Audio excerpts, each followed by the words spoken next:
In the short lifespan of the 7 seed in the NFL playoffs, 7 seeds are winless against the 2. But this Green Bay Packers team is not like every other 7 seed that has played in this wild card round. By DVOA, the Green Bay Packers are the 4th best team in the NFC. And this is not playing the Green Bay Packers from week 11 on shenanigans that have the Green Bay Packers as the 2nd best offense in the league. This is over the course of the season. The Packers are the 4th best team in the NFC.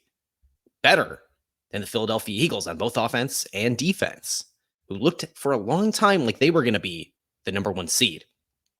So in a game that looks like it's going to be all about the offense, you have the passing touchdowns leader against the passing touchdowns runner-up in Dak Prescott and Jordan Love. This game felt high scoring coming in. Seems like Vegas agrees.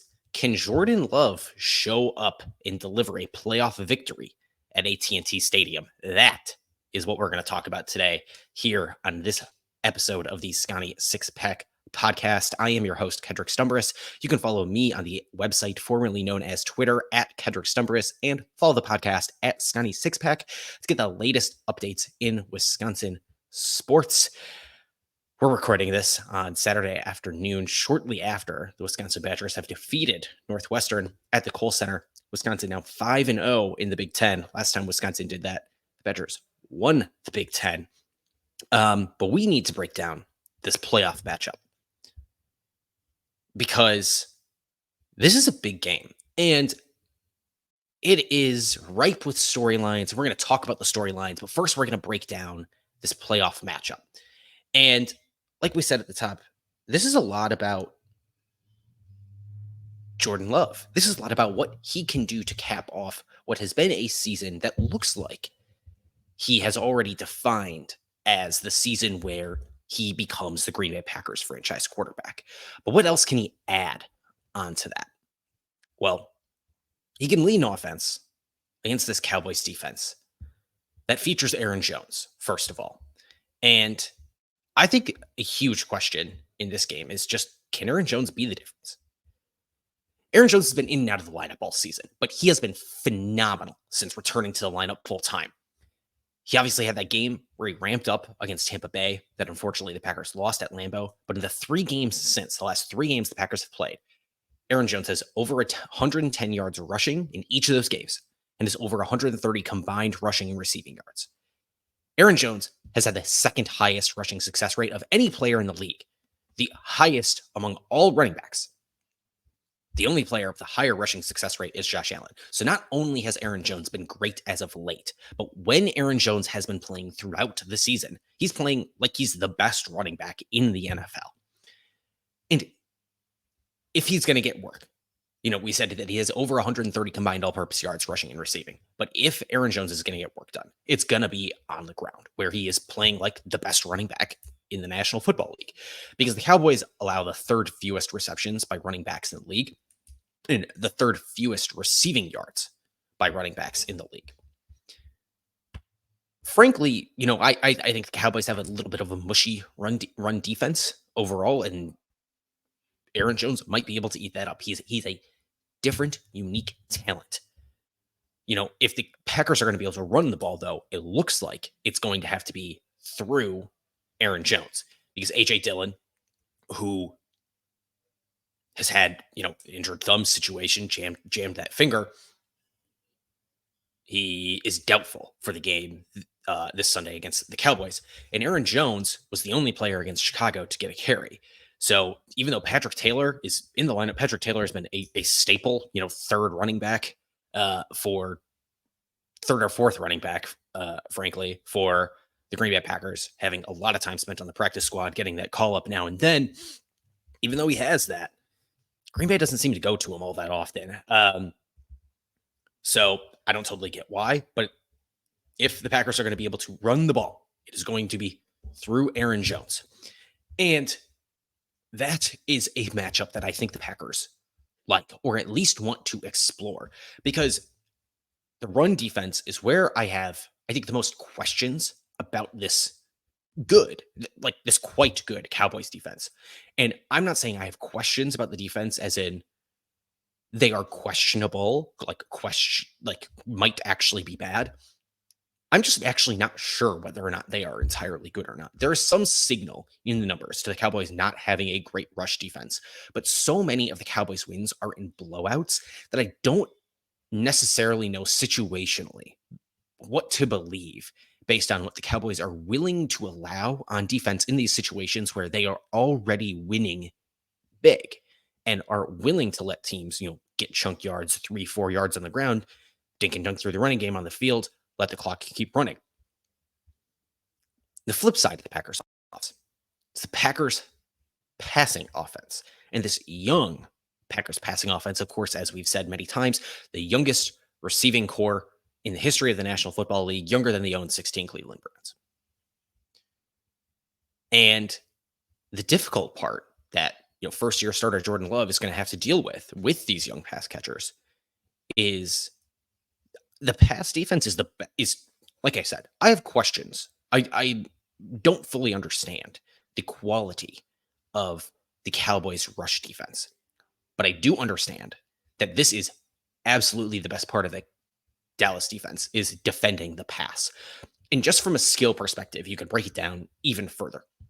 The safeties and linebackers don't necessarily scare you on the Cowboys defense. But what does scare you is that trio of corners, Stephon Gilmore, Darren Bland, who is hoping to pick off a ball and run it back every single time he gets a ball thrown his way. And of course, Jordan Lewis, the third corner there. And you have an excellent Dallas pass rush led by Micah Parsons, who is the best of the best. The best of the best is technically Aiden Hutchinson, but Micah Parsons, phenomenal pass rush talent. And the only answer I have really for him is just hold him every play. You have young starting tackles on both sides of your line for Green Bay. And for whatever reason, Micah Parsons has not drawn a holding penalty since mid-October. If you are a national NFL fan, you follow the sport in its entirety, or you're a Cowboys fan, or you follow the Cowboys closely secondarily, you've probably seen this talking point around, where Micah Parsons, for as great as he is, isn't drawing holding calls for whatever reason. And if you're into conspiracies, the Cowboys have complained to the National Football League, at the NFL offices about this. So maybe the officials are going to put, an emphasis on getting eyes on Micah Parsons more often. Their eyes will just dart there a little more often without necessarily actively thinking about it. But Micah Parsons is a huge test because he just generates pressures when he gets in the backfield. He's huge. You're going to speed up the quarterback. And fortunately, Jordan Love has been really great under pressure this season. But if you want to minimize the amount of times Jordan Love is going to have to spend under pressure, because we've talked about on this show before, pressures are more predictive of future sacks than previous sacks are predictive of future sacks. And this Packers offensive line has prevented more sacks relative to the amount of pressures that have been generated by opposing defensive line. So the Packers rate better in number of sacks allowed than they do in pressure rate allowed. So there was some noise there to the Packers maybe being fortunate and not having allowed more sacks. So if they're going to stop Micah Parsons, you really have to let these young tackles in Zach Tom, who's good, and Rasheed Walker, who of course I gushed about earlier this week on the show. They're going to have a great test against one of the best in the league, and they're going to need to shut it down. When you're not looking at just the offensive line, defensive line, looking at the receivers, Christian Watson is questionable in this game, but I'm not sure if this matters. You have just this Packers receiving core, again, youngest in the National Football League in history, younger than the 0-16 Cleveland Browns. Still, Jaden Reed, Dontavian Wicks, been phenomenal talents. Dontavian Wicks, a 5th-round pick, blossoming into, what looks like a number 1 wide receiver. Bo Melton, who's on the practice squad a couple of weeks ago, has spent, up until this point, has spent his career bouncing around on NFL practice squads. He has 211 receiving yards over the past 3 weeks. I don't know that you necessarily need Christian Watson in this game. If you're the Green Bay Packers, you want him. Heck, he scored 3 touchdowns last season against the Dallas Cowboys. Did a backflip in the end zone after that last touchdown. You want him in this game because he presents a dynamic threat to stretch the field that you don't necessarily have out of other wide receivers, maybe Jaden Reed a little bit, but having Christian Watson out there is just another thing for the Cowboys defense to have to worry about. But I'm not sure if it's the biggest deal. What is maybe a bigger deal is that Luke Musgrave is a full go in this game. Obviously, had spent a little bit of time ramping up, got a little bit of action against the Chicago Bears last week, but now full go. Doesn't have any injury designation whatsoever. And I think Luke Musgrave being healthy for this is huge because Jordan Love has been so good passing over the middle this season. And of course, you add in the emergence of Tucker Kraft, and you have 2 Packers tight ends who have been phenomenal this season. And that just adds another weapon. No matter who's on the field, you have to worry about their ability to be a receiver. There are so many times, if you think back to Jonathan Taylor's career in Wisconsin, he was always out on 3rd and long because he wasn't going to be able to pass block. It's kind of the same thing here, where if you have multiple tight ends, or you think back to in this game, Jake Ferguson. If Jake Ferguson's coming out of the game, you have another inline tight end. Jake Ferguson can block, but he's out there more for passing downs. Well, if Jake Ferguson's coming out, they're probably not passing another tight end on that Wisconsin roster the ball. In this case, you have 2 tight ends who can catch the ball, 2 tight ends who can block relatively well. Obviously, Tucker Kraft is a better blocker than Luke Musgrave is, but if you have 2 receiving threats, that's really great at that position over the middle of the field, where you could get a lot, and you have to try, because although the Cowboys are allowing the 2nd fewest receptions and 3rd fewest receiving yards to tight ends in the league this season, you have to try. If you're Jordan Love and Matt LaFleur and the Green Bay Packers, you have to try to throw the ball over the middle of the field, because you have to minimize the opportunities for these aggressive cornerbacks like Stephon Gilmore, like Bland, like Jordan Lewis. You have to minimize the opportunities for these aggressive corners to go out, jump out, and make a game-changing play. So where does this Green Bay offense want to complete passes? It's over the middle and then deep shots. Like I said, the most scary part of this offense are the corners and the defensive line. I'm not afraid of these Cowboys safeties. I'm not. If you get Jaden Reed moving on one of these jet motion plays, get him moving before the snap, run him out, he starts going deep. And if you can hold off Micah Parsons and the Cowboys D-line just long enough, just a couple of seconds, and get a couple of long developing plays to get deep, Packers can really change the game script in their favor. But, aside from the deep shots, I would rather see the Packers try to hold on to the ball and keep the Cowboys offense off the field. That's why I think this passing over the middle is going to be so important, because the Cowboys offense is the unit I fear the most in this game. And overall, Packers need to get some timely completions. Packers are 5th best offense in the league in 3rd down conversion rate, and the Cowboys are very middle of the pack. A really good offense at moving the sticks, get the middle of the road defense. You can get some timely completions, get the game moving in your favor. And of course, last week on 3rd down, Jordan Love was 7 of 8, 76 yards, 2 touchdowns. So really good 3rd down offense. It's a middling 3rd down defense, but you're also playing a really good 3rd down offense. And like I said, that's the unit I fear the most in this game. We're going to talk about that coming up in the 2nd segment of the show, right after I talk to you about our friends over at TickPick.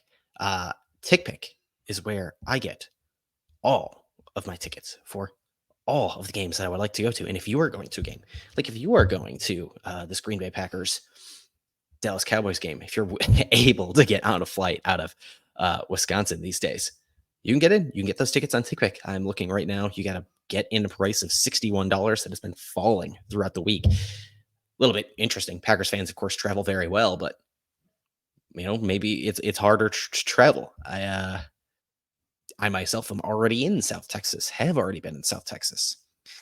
May or may not have a little bit to do with, the flight I have to catch in a couple of hours here, actually. But if you're going to a game, use TickPick, never pay service fees.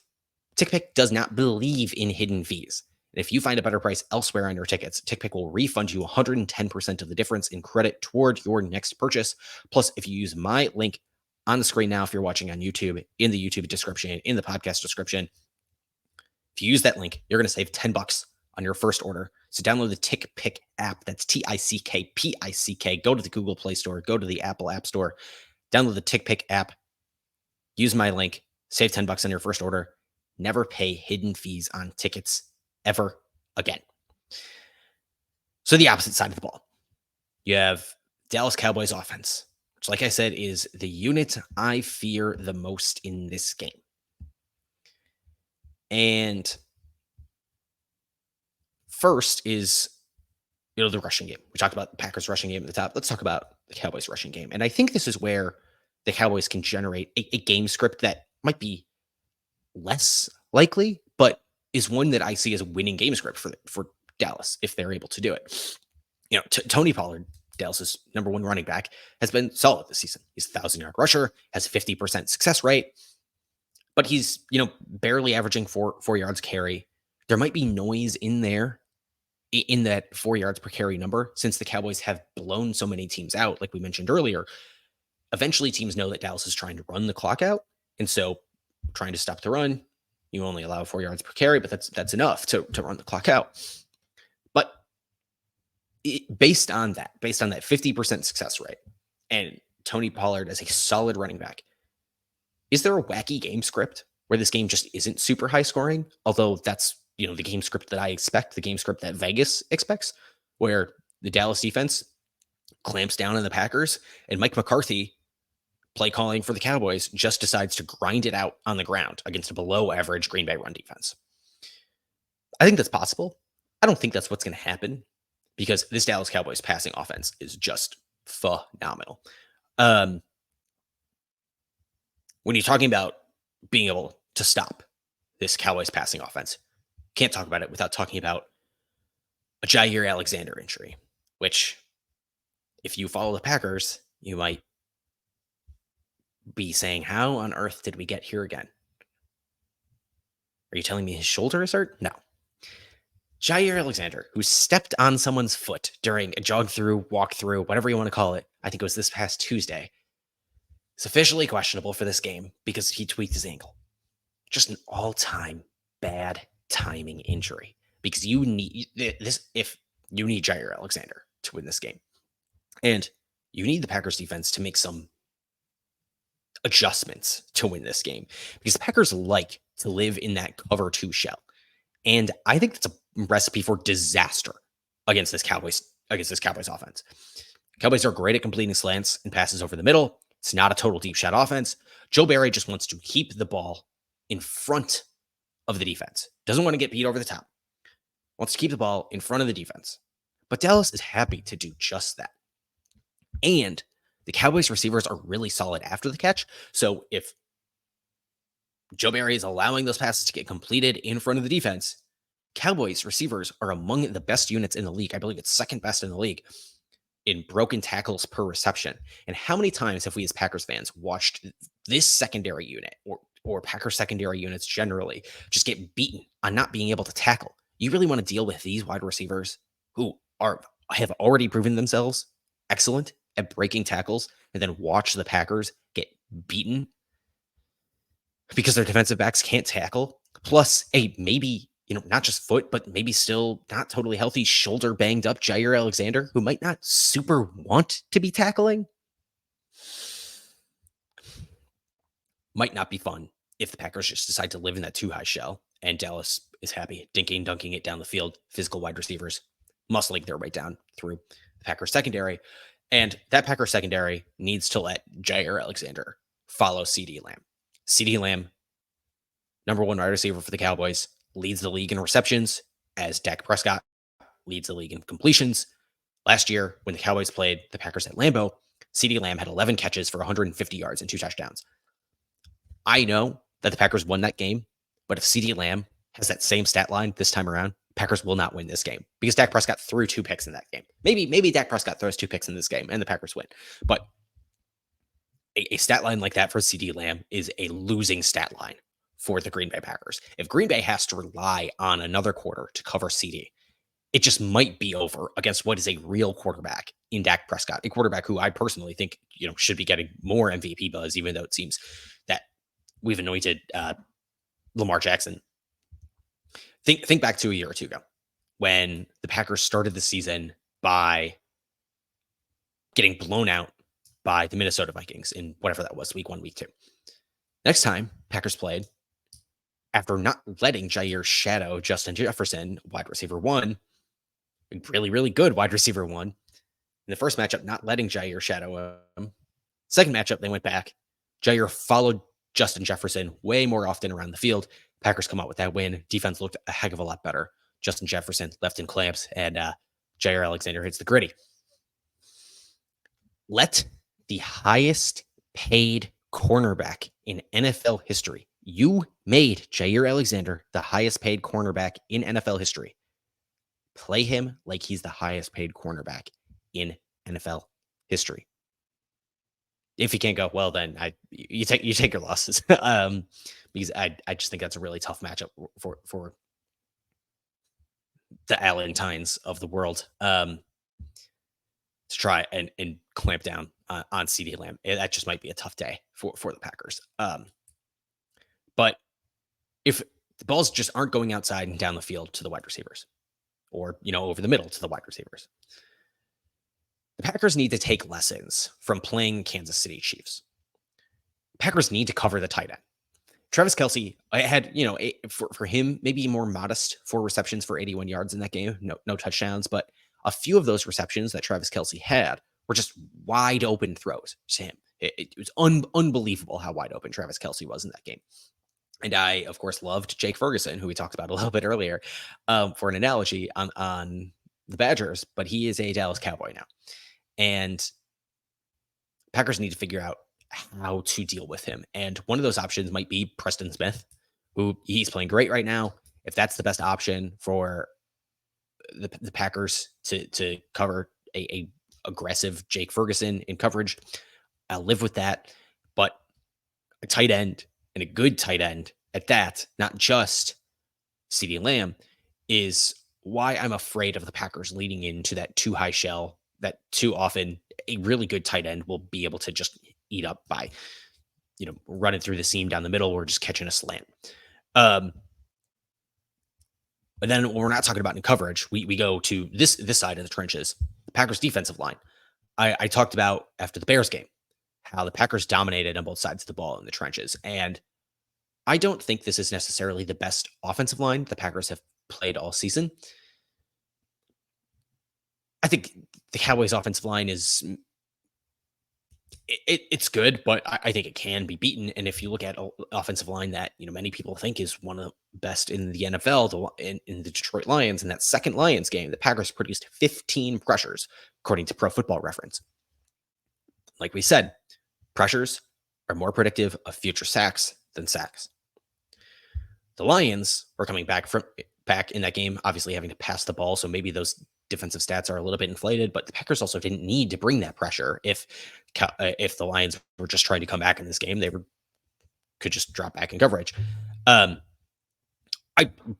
overall like the Packers defensive line and pass rush options a lot. I like the guys out of the draft. They obviously have Rashawn Gary, Kenny Clark, who are very, very good on their own too. Rashawn Gary, Kenny Clark up the middle, Kingsley Enagbare, Lucas Van Ness, Colby Wooden, Carl Brooks, Devontae Wyatt. This is a defensive line and a pass rush unit that has a lot of different ways to come at the Cowboys offensive line. And when I have some reservations about saying that Cowboys offensive line is one of the great Cowboys offensive line units that we've seen over the number of years, I am made a little bit more optimistic about the Packers' chances, knowing that the Packers have so many ways, so many guys that can come at that Cowboys offensive line, try to get home to the quarterback. Because look, I think the rub of this game is that the Packers probably rely on that too high shell too often under Joe Barry and what Matt LaFleur also philosophically wants to play. We talked about the Packers being a really, really good offense on third down. and the Cowboys being an average defense on third down, and that being an advantage for the Packers.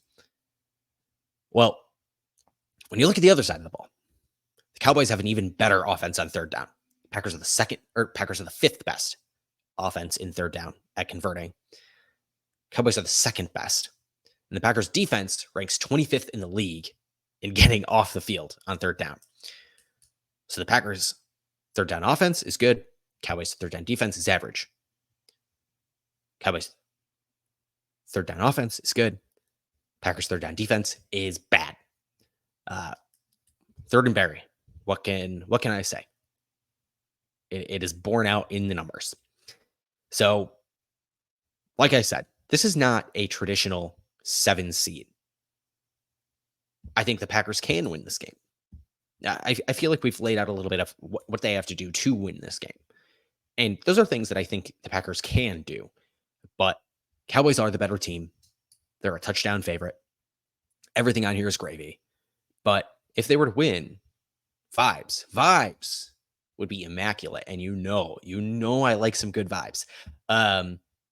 Let's dig into what those vibes would be. Let's talk about the storylines. We've talked about the matchup. We've broken down the nitty-gritty.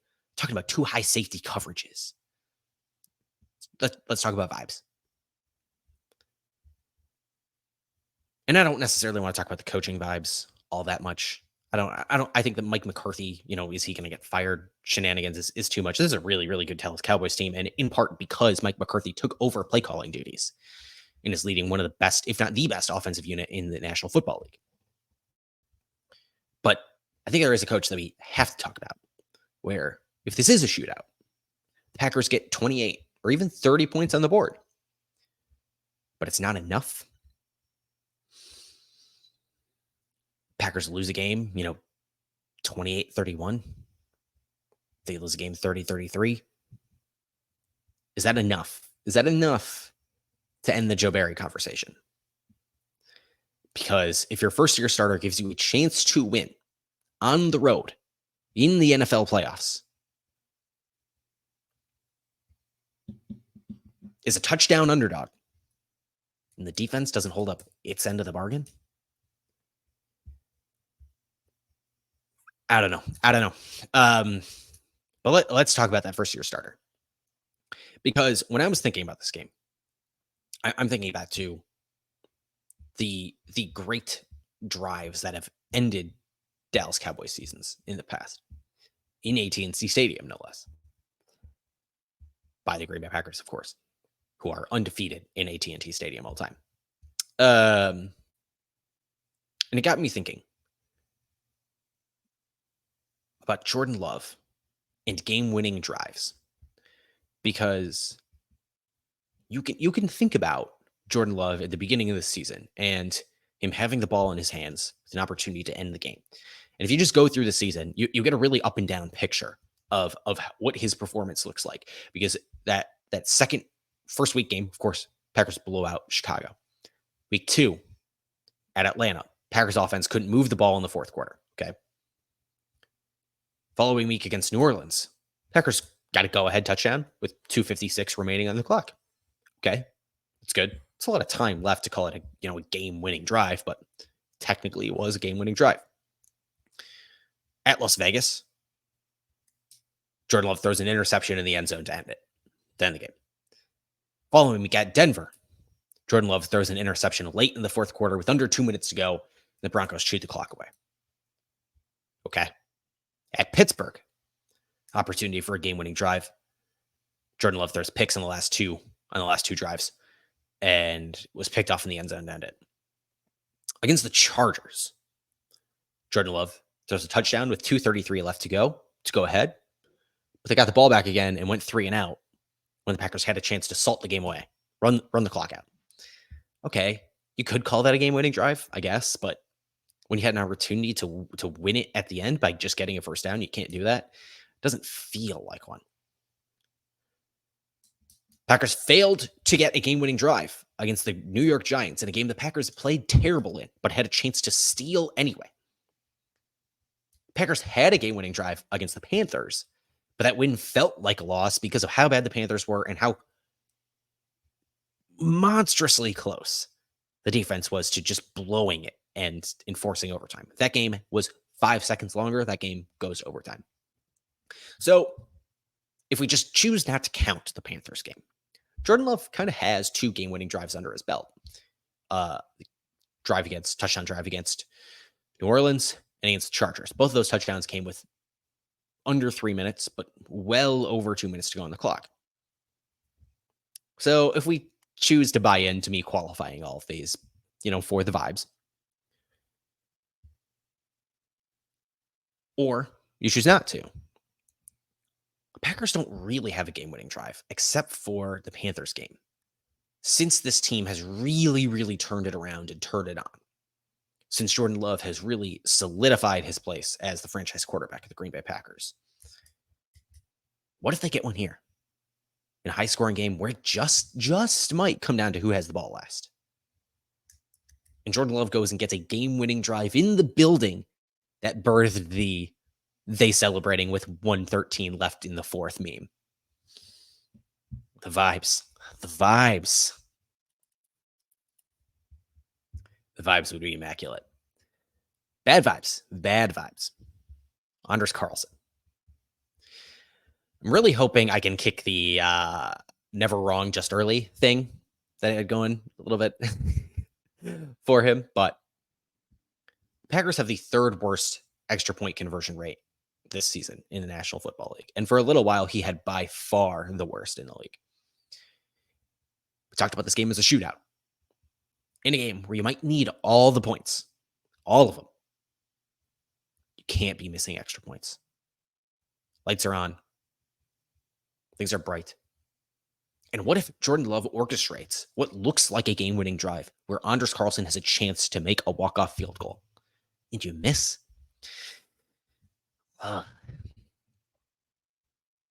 You would just hate to see it. You would just hate to see it. All right.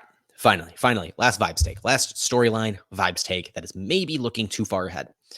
RJ Ochoa of Blogging the Boys, SB Nation's Cowboys site, said on a podcast this week, imagine this scenario for the Green Bay Packers, where the Packers win at AT&T Stadium. Of course, then they'd have to go play in Santa Clara against the 49ers next week. If they were to win that game and you get the other division winner, the Detroit Lions at Ford Field, what are those vibes like? Win at AT&T, you confirm, although, Cowboys Packers, that rivalry waxes and wanes, but it's a rivalry that has felt like the Packers have had the Cowboys number in all the big moments, for so long. And if Jordan Love and Matt LaFleur can keep that going in that building that the Packers have never lost in, and then can go to Santa Clara and knock off the boogeyman that the Packers couldn't beat, and then you go to the NFC Championship game and knock off the, oh, we love you so much, fan darling Detroit Lions for finally being good, hanging division championship banners for whatever those are. And you can knock them off and show the whole NFC North Packers never left. Whew. The vibes would be so good. They'd be so good. Trying to not say the vibes would be immaculate again, but the vibes would be immaculate. Okay. That is going to do it for today's episode of the Scotty Six Pack Podcast. Thank you for listening on your podcast platform of choice or on YouTube. If you're watching on YouTube, smash the subscribe button, hit the like button. You can watch us there at youtube.com/Scotty Six Pack.